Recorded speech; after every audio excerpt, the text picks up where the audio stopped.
اعوذ باللہ من الشیطان الرجیم بسم اللہ الرحمن الرحیم رب اشرح لی صدری ویسر لی امری واحلل عقدۃ من لسانی یفقهوا قولی اللہم اطلق لسانی وافرج ہمی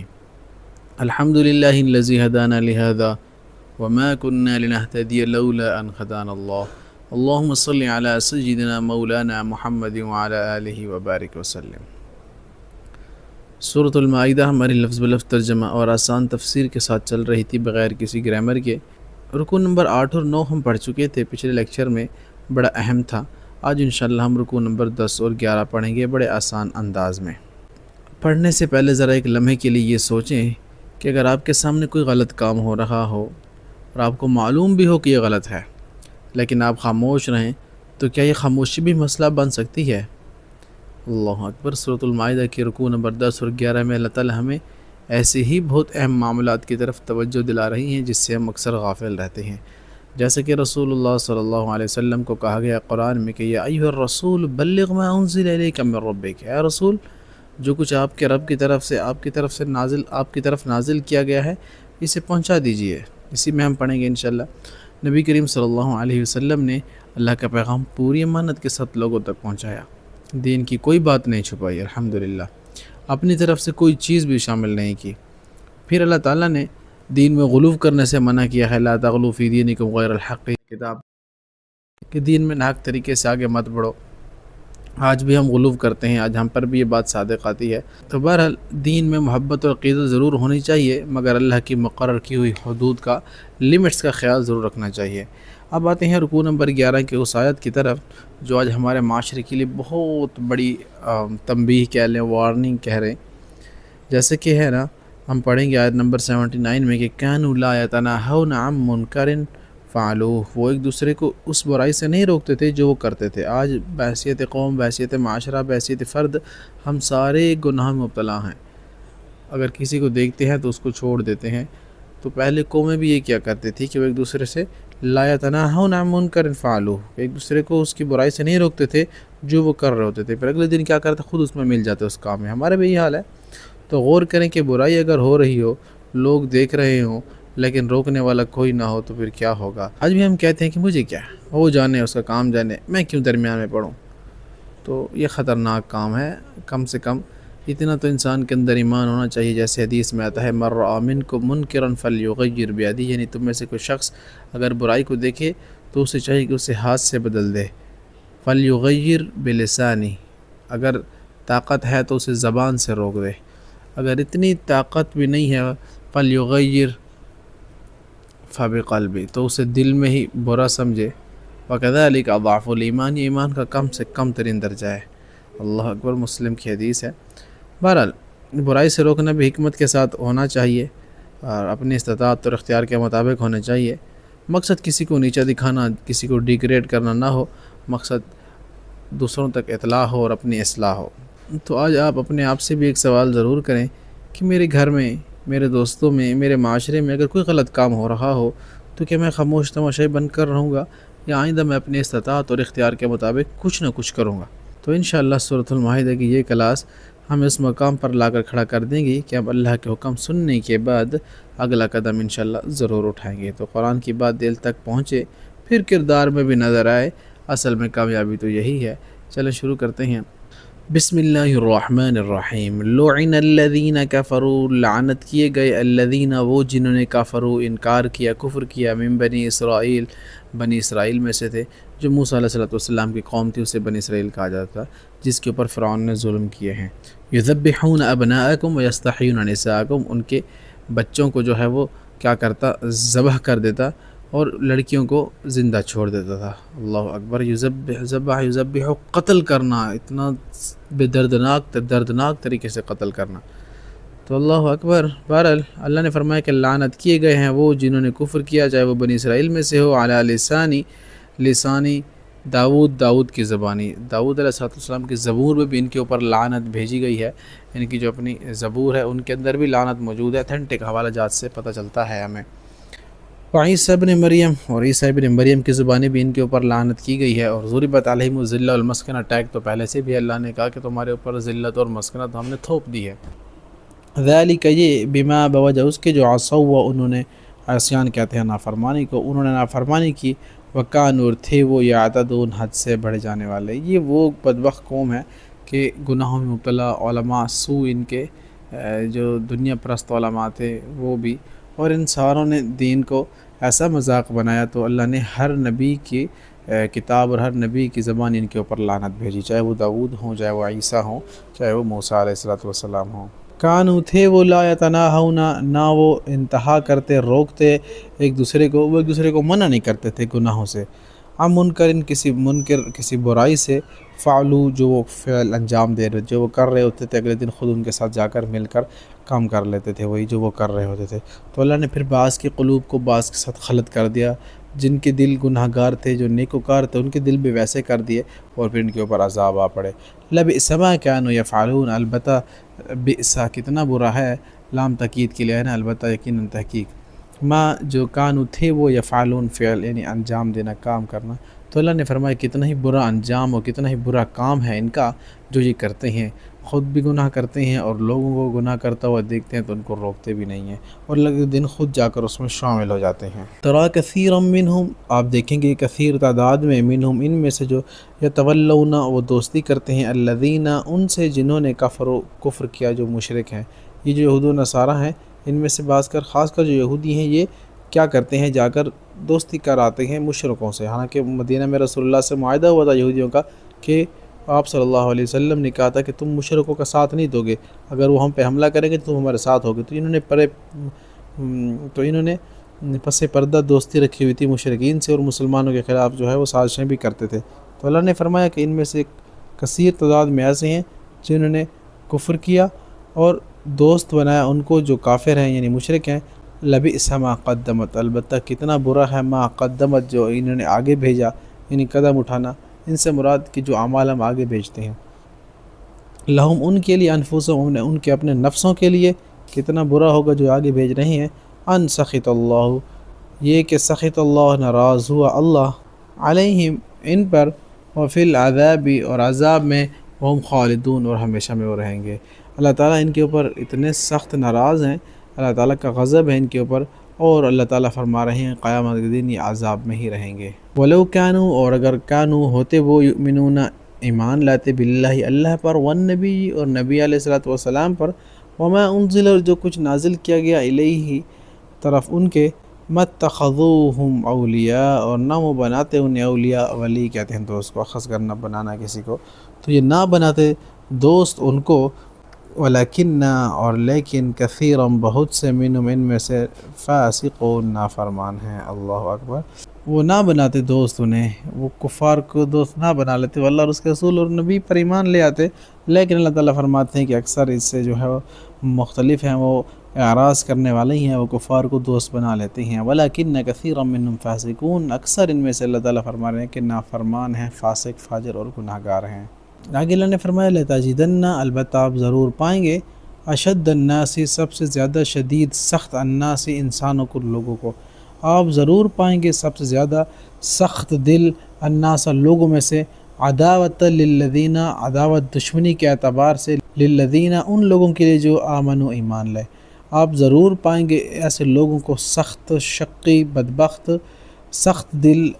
لوگوں میں سے، عداوت دشمنی میں، للذین ان کے لیے جو آمنوا ایمان لائے، آپ ایسے لوگوں کو جو یہودی ہیں اور جو مشرک ہیں، تو ایسے بدبختوں کو آپ دیکھیں گے کہ دشمنی ان سے زیادہ کرتے ہیں، کٹر قسم کے دشمن ہوں گے ان لوگوں کے جو ایمان لائے، یعنی ایمان والوں کی دشمنی میں سب سے زیادہ ایسے لوگ ہوں گے جو یہودی ہیں، والذین وہ جنہوں نے اشرکوا شرک کیا، جیسے میں نے کہا کہ یہودی اور مشرک جو مشرکین مکہ ہیں، یہ سب سے زیادہ نفرت کرتے ہیں مسلمانوں سے، ان کے دل بڑے ہی نفرت سے بھرے ہوئے ہیں، اللہ تعالیٰ نے اوپر ذکر کر دیا۔ اور پھر فرمایا والا تجدن اور البتہ ضرور آپ پائیں گے، اقربہم سب سے زیادہ قریب، اقربہ پروری کا لفظ بھی استعمال ہوا ہے، قریبی رشتہ دار، ذوی القربہ کا لفظ بھی ہے، تو اب جب قریب کس کو پائیں گے، سب سے زیادہ دور اور بدبخت اور دشمن تو یہود اور مشرکین کو پائیں گے مسلمانوں کا، اللہ نے فرمایا سب سے زیادہ قریب کون ہوگا، البتہ آپ ضرور پائیں گے، اقربہم سب سے زیادہ قریب، ان میں مودتا محبت میں، للذین ان کے لیے جو آمنوا ایمان لائے، الذین وہ جنہوں نے قالوا کہا کہ انا نصارى ہم عیسائی ہیں، ہم نصارہ ہیں، عیسیٰ علیہ السلام کے ماننے والے ہیں۔ یعنی اللہ فرما رہے ہیں کہ آپ سب سے زیادہ قریب ان کو پاؤ گے محبت میں، ان سے جو ایمان لائے ان سے محبت کرنے والے غیر مسلموں میں سب سے زیادہ قریب وہ ہیں جو کہیں گے کہ ہم نصارہ ہیں، یعنی عیسائی ہیں۔ نسبت ان کا جو ہے وہ دل نرم تھا، اور ان کی تعلیمات بھی جو ہیں وہ تھی، اس لیے آپ صلی اللہ علیہ وسلم نے حکم بھی دیا تھا کہ ان کی جو ہے وہ پاک دامن جو عورتیں ہیں ان سے نکاح بھی کیا جا سکتا ہے اہل کتاب کے، لیکن ہم یہ ان کو بالکل بھی اچھا نہیں کہہ سکتے ابھی، کیونکہ تاریخ بتاتی ہے ہمیں کہ انہوں نے بہت زیادہ مسلمانوں کے ساتھ اور بھی زیادتیاں کی ہیں، لیکن ہر دور میں عیسائی ہوں یہودی ہوں وہ ایک جیسے نہیں رہتے۔ اس دور میں ان کے ہاں راہب بہت زیادہ ہوا کرتے تھے، ان کے ہاں بہت سے ایسے لوگ تھے جو دین پرست تھے، اور انہوں نے آپ صلی اللہ علیہ وسلم کے دین کو فوراً سے قبول کیا، وہ اسی انتظار میں تھے، لیکن کچھ بدبخت ہیں، شقی ہیں، اور آج کل کے دور میں تو آپ کے سامنے ہیں، یہ تو قابل نفرت ہیں، چاہے یہود ہوں چاہے نصارہ ہوں، آج کل کے دور میں خاص کر۔ اور آپ میں سے لوگ سوچیں گے کہ انسان قابل نفرت نہیں ہے، جناب ایمان تقاضا کرتا ہے کہ لا تتخذوهم اولیاء، ان کو دوست نہ بنو یہود و نصارہ کو۔ بہرحال ذالک، یہ بوجہ اس کے جو منہم ان میں سے قسیسین علماء ہیں اور رہبان اور راہب ہیں، اللہ فرما رہے ہیں اس وجہ سے نصارہ جو ہیں یہ تھوڑے سے نرم دل ہیں مسلمانوں کے لحاظ سے، کیوں کہ ذالک یہ بأن بوجہ اس کے جو منہم ان میں سے قسیسین ان کے علماء ہیں، و رہبان اور ان کے راہب ہیں جو عیسائیوں کے، اور ان کے جو علماء ہیں، وانہم اور بے شک وہ لا یستکبرون وہ تکبر نہیں کرتے۔ ہاں ان کے ہاں تکبر نہیں، انہوں نے سرنڈر کر دیا تھا۔ کتنے علماء تھے عیسائیوں کے جو اسلام لے اور صحابی بن گئے۔ الحمدللہ ہمارا سپارہ ختم ہوا، آج ہم 7واں سپارہ بھی ساتھ ہی شروع کر دیں گے اسی لیکچر میں، تو 6 پارے بھی کمپلیٹ ہو گئے الحمدللہ۔ اللہ سے دعا ہے کہ اللہ استقامت عطا فرمائے۔ بسم اللہ الرحمن الرحیم۔ وَإِذَا سَمِعُوا اور جب سمعوا وہ سنتے ہیں، ما جو انزل نازل کیا گیا، الی الرسول رسول کی طرف، ترا تو آپ دیکھتے ہیں، اعینہم ان کی آنکھیں یا آنکھیں ان کی یا ان کی آنکھوں کو، تفیض بہہ پڑتی ہیں، من الدمع آنسوؤں سے، مما اس وجہ سے جو عرفو انہوں نے پہچان لیا، من الحق حق کو۔ حضرت جعفر طیار رضی اللہ تعالیٰ عنہ نجاشی کے دربار میں گئے نا، آپ صلی اللہ علیہ وسلم نے جب پہلی ہجرت حبشہ کا حکم دیا، جب مشرکین مکہ ظلم کر رہے تھے آپ صلی اللہ علیہ وسلم کے آل پر اور صحابہ کرام پر، تو آپ صلی اللہ علیہ وسلم نے نا اپنی فیملی کو اور جعفر طیار کو، جنہوں نے دنیا کی وہ سپیچ کی جو آج تک تاریخ کے سنہرے حروف میں لکھی جائے گی۔ میں آپ کو ایک اسائنمنٹ دے رہا ہوں آپ سب کو کہ آپ ذرا جا کر یوٹیوب کے اوپر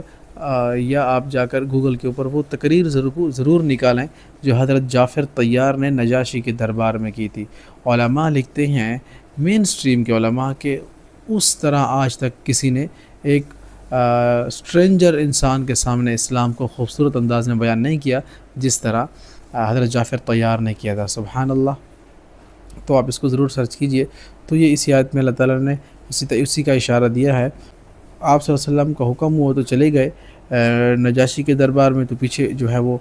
مشرکین مکہ آ گئے کہ ہمیں اپنے لوگ واپس کرو، یہ وہاں سے بھاگ کے آ گئے ہیں۔ تو نجاشی نے کہا کہ مجھے پہلے ان کی سننے دو کہ وہ کیسے لوگ ہیں۔ تو جیسے ان سے پوچھا تو جعفر طیار نے جب اسلام کو بیان کیا تو نجاشی کی آنکھوں سے آنسو نکل پڑے، اللہ اکبر، اور وہ بھی پھر بعد میں اپنے وفد کو بھیجا اور وہ بھی ایمان لے آیا، وہ مسلمان ہو گیا، اور انہوں نے مشرکین کے تحائف بھی واپس کیے اور ان کو واپس بھگا دے کہ جاؤ میں تمہیں نہیں دیتا، ان جیسی پاک قوم تو شاید ہی ارض مقدس پر ہو۔ کیوں؟ کیونکہ یہ ان کی تعلیمات ویسی ہیں جیسی ہمارے نبی عیسیٰ ابن مریم لے کر آئے تھے۔ تو بہرحال خلاصہ کلام یہ ہوا کہ یہ وہ آیت ہے جس میں اللہ تعالیٰ نے اس کی طرف اشارہ کیا۔ ویسے تو واقعہ لمبا ہو جائے گا، لیکن میں ٹو دا پوائنٹ چلنے کی کوشش کر رہا ہوں۔ تو اللہ نے فرمایا کہ جب وہ سنتے ہیں ما انزل جو نازل کیا گیا الی الرسول رسول کی طرف، جیسے جعفر طیار نے بیان کیا نا، پھر کیا جو ہے وہ ریاکشن ہوا۔ اللہ نے فرمایا ترا آپ دیکھتے ہیں، اعینہم آنکھیں ان کی، تفیض وہ بہہ پڑتی ہے، فیض آنا نا، فیض یاب ہونا، اندر سے الہام آنا، تو یہ لفظ ہم سنتے رہتے ہیں نا فیض کا لفظ، تو یہ اسی سے ذہن میں رکھ سکتے ہیں آپ۔ تو بہہ پڑتی ہیں من الدمع آنسو، اللہ اکبر بما،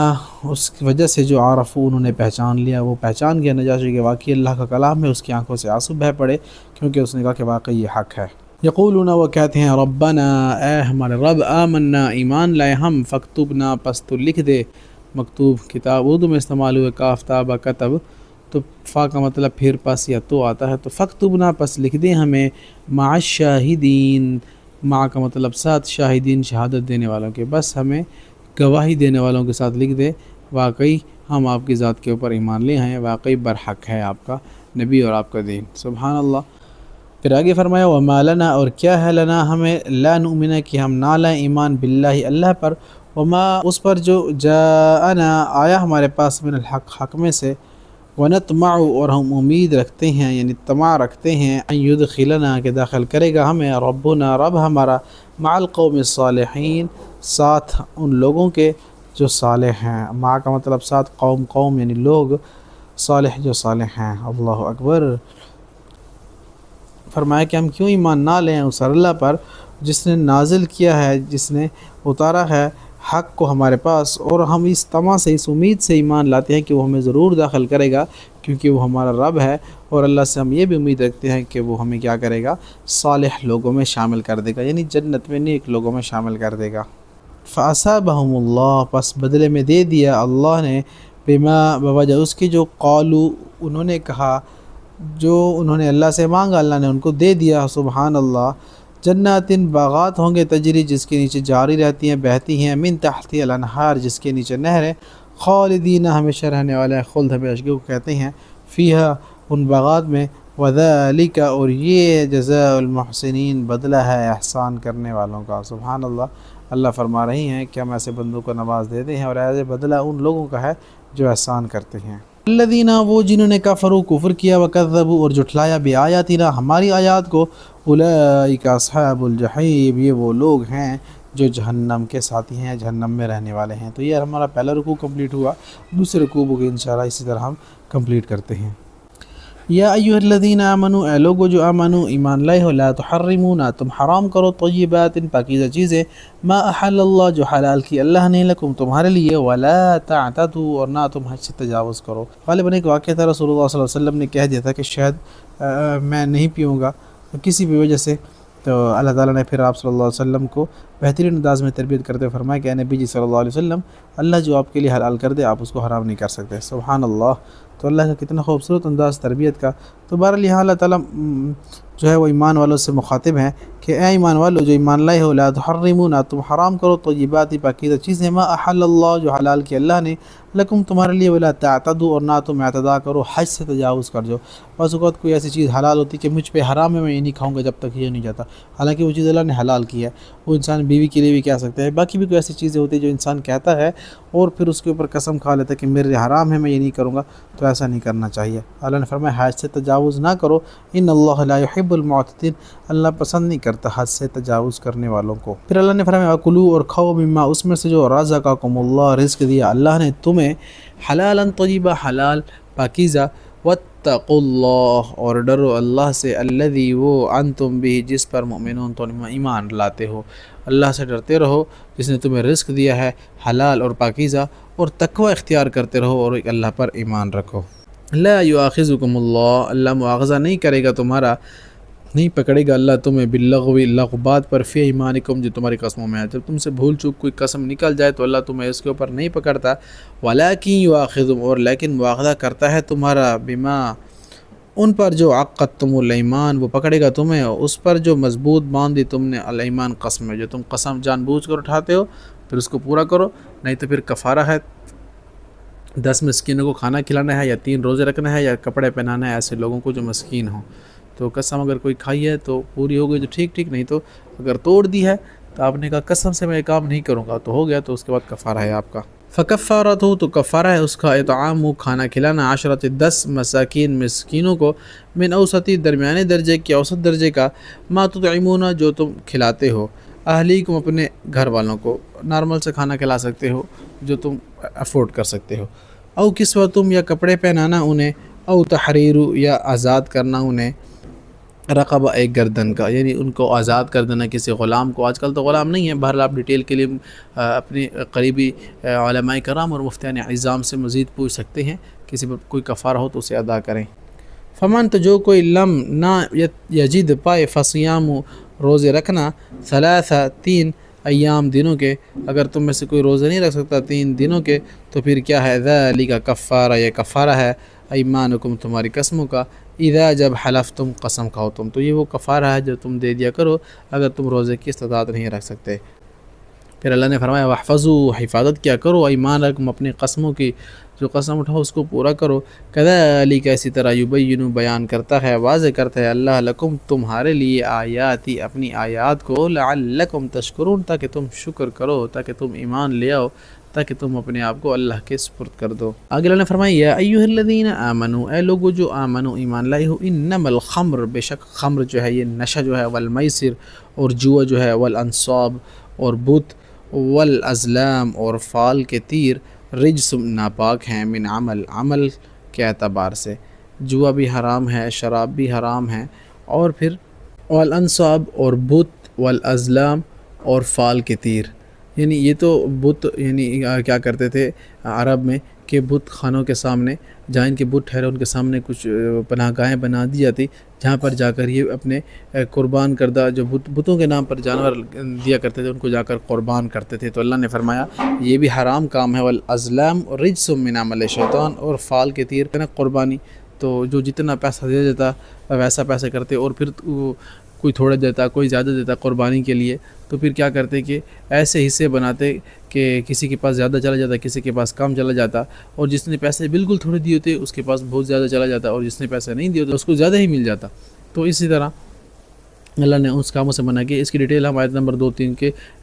شروع میں پڑھ چکے ہیں، تو آپ ادھر سے مزید دیکھ سکتے ہیں۔ تو بہرحال بت کے نام پر جو انہوں نے کمرے بنائے تھے جہاں پر یہ ان بتوں کے جانور ذبح کرتے تھے، اللہ نے وہ بھی منع کیا۔ رجس من عمل شیطان، یہ رجس یعنی نجس ہیں، ناپاک ہیں، عمل شیطان شیطان کے عمل ہیں یہ، فاجتنبوا تو اجتناب کرو ان سے، یعنی بچو ان سے، لعلکم تفلحون تاکہ تم فلاح پا جاؤ۔ آگے اللہ نے فرمایا انما یرید الشیطان، بے شک یرید ارادہ کرتا ہے، چاہتا ہے الشیطان شیطان کہ ان یوقع وہ ڈال دے، یعنی وقوع کر دے نا، اردو میں استعمال ہوا ہے، وہ ڈال دے بینکم مابین تمہارے، یعنی درمیان تمہارے، العداوہ عداوت یعنی بغض، والبغضاء اور بغض دشمنی اور عداوت، فی الخمری بوجہ نشے کے، نشے کی حالت میں آ کر تم آپس میں ایک دوسرے کا نقصان کر دو۔ تو ولا تقربوا الصلاۃ وانتم سکارى، نماز کے قریب مت آؤ جب تم نشے کی حالت میں ہو۔ تو ایسا نشہ جو آپ کو خمر طاری کر دے، جو آپ کو بے ہوشی کے عالم میں لے جائے، جس سے آپ بہکی باتیں کریں، اور ایسا نشہ جو آپ کو پاگل کر دے یا جو آپ کو بہکا دے، تو ایسا نشہ حرام ہے، ایسا نشہ نہیں کرنا چاہیے۔ باقی بعض لوگ کہتے ہیں کہ یار چائے پینی ہوتی ہے، تو لوگ کہتے ہیں کہ چائے بھی تو نشہ ہے، تو یہ تو نشے ایسے ہیں نا جس سے سر اگر خراب ہے تو وہ ٹھیک ہو جاتا ہے، ٹھیک ہونے کو نشہ نہیں کہتے، جس سے انسان زیادہ بگڑ جائے اس کو نشہ کہتے ہیں۔ بہرحال اہل علم کی آراء ہیں اور ہمیں سب کی آراء کا احترام ہے، اور خاص کر ہمیں اللہ تعالیٰ نے جو فرمایا ہے کہ رجس من عمل شیطان، یہ شراب ہے، یہ جو جوا ہے، اور یہ ایسے جن سے انسان اپنے آپے سے باہر ہو جاتا ہے، ان چیزوں سے بچیں کیونکہ یہ سارے عمل شیطان کے عمل ہیں۔ بہرحال خلاصہ کلام یہ ہوا کہ اللہ فرما رہی ہیں اگر تم یہ کرو گے تو تمہیں شیطان لڑوا دے گا بوجہ اس کے جو تم نے نشے کیے ہوئے ہیں، والمیسر اور جو جوئے گے، جو تم ہار جاؤ گے اپنے گھر کے ساری چیزیں بھی اس میں، وَيَصُدَّكُمْ اور وہ روک دے تمہیں عن ذکر اللہ کے ذکر سے، عن الصلاۃ اور نماز سے بھی، یہ چیزیں تمہیں اللہ کے ذکر سے بھی روک دیتی ہیں اور نماز سے بھی تمہیں روک دیتی ہیں۔ فَهَلْ أَنْتُمْ مُنْتَهُونَ تو کیا تم منتہون انتہا آنے والے ہو، باز آنے والے ہو یا نہیں؟ اللہ تعالیٰ فرماتے ہیں کہ کیا تم باز آنے والے ہو؟ تو کوشش کرنی چاہیے، اگر کوئی کسی ایسی حرکت میں مبتلا ہے تو اسے ابھی کوشش کرنی چاہیے توبہ کر لے۔ کیوں؟ کیونکہ وقت بہت کم ہے اور ایک پل کا پتہ نہیں ہے، جب انسان کے اوپر آتی ہے نا تو پھر انسان کو ٹائم نہیں ملتا کہ مجھے کیا کرنا ہے کیا نہیں کرنا ہے۔ تو توبہ ہے، توفیق ہے، سانس ہے تو چانس ہے، ابھی سے توبہ کر لیں تو اللہ تعالیٰ ہمیں ہر قسم کی بری خرافات اور برے جو ہے یہ معاملات ہیں، اس بری چیزوں میں پڑھنے سے ہمیشہ کے لیے بچا دے۔ پھر فرمایا وَأَطِيعُوا اللَّهَ، اور اطاعت کرو اللہ کی، وَأَطِيعُوا الرَّسُولَ، اور اطاعت کرو رسول کی، سبحان اللہ، وَاحْذَرُوا، اور ڈرو۔ کتنی ضروری ہے اللہ اور اس رسول کی اطاعت، دونوں لازم اور ملزوم ہے۔ وَمَا آتَاكُمُ الرَّسُولُ فَخُذُوهُ، جو رسول تمہیں دے اس کو پکڑ لو، وَمَا نَهَاكُمْ عَنْهُ فَانْتَهُوا، جس سے تمہیں منع کرے اس سے رک جاؤ۔ تو کتنا گہرا ربط ہے، قرآن کی ساری تشریح حدیث میں ہی ہے۔ ہمیں قرآن کی آیت کا شان نزول، ہمیں قرآن کے بارے میں تشریح، یہ ساری حدیث سے ملتی ہے۔ تو قرآن اور حدیث دونوں لازم اور ملزوم ہے۔ کوئی لوگ کہتے ہیں کہ قرآن صرف ہے، ہمیں اس پہ عمل کرنا ہے، اور بھائی قرآن نازل کس پہ ہوا ہے؟ جس پہ قرآن نازل ہوا ہے رسول خدا صلی اللہ علیہ وآلہ وسلم، تو آپ اس کے قول کو نہیں لیں گے تو پھر کیا فائدہ آپ کا قرآن پڑھنے کا؟ تو عقل دنگ رہ جاتی ہے جب لوگ ایسی باتیں کرتے ہیں۔ بہرحال وَأَطِيعُوا اللَّهَ، اور اطاعت کرو اللہ اور اس کے رسول کی، اور ڈرو، وَاحْذَرُوا، فَإِن، پھر اگر تَوَلَّيْتُم، منہ موڑ لیا، منہ ولا لیا تم نے، فَاعْلَمُوا، تو علم رکھو، جان لو، انما، بے شک، علی رسولنا، رسول ہمارے جو ہیں ان کے ذمے ہیں، البلاغ، پہنچا دینا، المبین، کھلم کھلا۔ پھر تم ڈرو کہ عذاب کہیں نہ آ جائے، کیونکہ ہمارے رسول کے ذمے تو یہ ہے کہ وہ تم پر ہماری بات واضح تک پہنچا دے۔ اب لوگ عمل کریں نہ کریں، لوگ آگے پھیلائیں نہ پھیلائیں، یہ ان کی مرضی ہے، یہ قیامت کے دن پتہ چلے گا، کیونکہ حدیث میں آتا ہے بلغوا عنی ولو آیا، ہماری ایک آیت بھی آپ تک پہنچ جائے تو کوشش کرو اسے آگے پہنچا دو۔ تو فرض بنتا ہے ہمارا کہ ہم دیکھتے ہیں کہ اگر ہمیں قرآن سمجھ آ رہا ہے تو ہم اپنے رشتہ داروں، قریبی لوگوں اور بڑے بوڑھے جو قرآن نہیں پڑھ پاتے اور ان کو شوق ہے کہ وہ قرآن سمجھیں، تو آپ ان کو ضرور ایسے لیکچر بھیجا کریں، اس سے آپ کو فائدہ ہوگا آخرت میں انشاءاللہ۔ پھر آگے ہے لیسا، نہیں ہے، علی الذین، ان پر جو آمنوا، ایمان لائے، وعملوا الصالحات، وہ جنہوں نے نیک عمل کیے، جناح، کوئی گناہ، فیما، اس میں جو طعموا، انہوں نے کھایا، جو زمانے جاہلیت میں جنہوں نے شراب پی یا کوئی حرام کھایا ٹائم آف اگنورنس میں، پھر بعد میں ایمان لیا، تو اللہ نے فرمایا اس پر کوئی گناہ نہیں ہے۔ اذا ما، جب اتقوا، انہوں نے تقوی کیا، بس جب وہ واپس آ گئے تو دوبارہ نہیں گئے، اگر وہ اللہ سے توبہ کر لیا تو جو انہوں نے کھایا پیا اس پر کوئی گناہ نہیں ہے۔ اللہ اکبر۔ وآمنوا، اور ایمان لائے، وعملوا، انہوں نے نیک عمل کیے، صالحات، نیک، ثم اتقوا، پھر انہوں نے تقوی اختیار کر لیا، وآمنوا، اور ایمان لائے، ثم اتقوا، پھر انہوں نے تقوی کیا، واحسنوا، اور انہوں نے نیک کام کیا۔ اللہ اکبر۔ جو ایک دفعہ پلٹ آیا، پھر اللہ پر ایمان لایا، پھر اس نے نیک عمل کیے، پھر تقوی اختیار کیا اور ایمان پر گامزن رہا، تقوی پر اختیار کرتا رہا، واللہ یحب المحسنین، اور اللہ پسند کرتا ہے، محبت کرتا ہے محسنین، نیکوکار لوگوں سے۔ سبحان اللہ، کتنی بڑی تاکید ہے کہ جو ایک دفعہ ایمان لے آیا، پھر تقوی اختیار کرتا رہا، اور پھر اللہ تعالیٰ نے جو اس کو ایمان کے حوالے سے باتیں بتائی اور اس کے اوپر وہ کاربند رہا اور تقوی بھی اختیار کرتا رہا اور نیک کام انہوں نے بڑھ چڑھ کر اس میں حصہ لیتا رہا، تو اللہ ایسے لوگوں کو پسند کرتا ہے، ایسے نیکوکاروں کو۔ سبحان اللہ۔ تو یہ ہمارا سورۃ المائدہ کا رکوع نمبر 10 اور 11 بھی الحمدللہ کمپلیٹ ہو گیا ہے، اور ساتھ ہی 7واں پارہ بھی ہمارا الحمدللہ شروع ہو گیا ہے۔ الحمدللہ، اللہ سے دعا ہے کہ اللہ تعالی ہماری کاوش قبول فرمائے اور اسے وسیع پیمانے تک لوگوں میں پھیلانے کی توفیق عطا فرمائے، تاکہ ہمارا بھی نام مر مٹائے شہیدوں میں ہو جائے، قیامت کے دن اللہ ہمیں بھی کہہ دے کہ چل جان دے اس کو، انہوں نے کچھ تو کیا تھا۔ اللہ سے دعا ہے کہ اللہ ہمیں ریاکاری سے محفوظ فرمائے، اور ہمارے اس کام میں جو لوگ شامل ہیں، جنہوں نے ممبرشپ لی ہوئی ہے، جو اس ویڈیوز کو آگے شیئر کرتے ہیں، لوگوں تک پہنچانے کی کوشش کرتے ہیں، اللہ اس کو بھی اس کا برابر اجر عظیم عطا فرمائے۔ اقول قولی ھذا واخر دعوانا ان الحمد للہ رب العالمین۔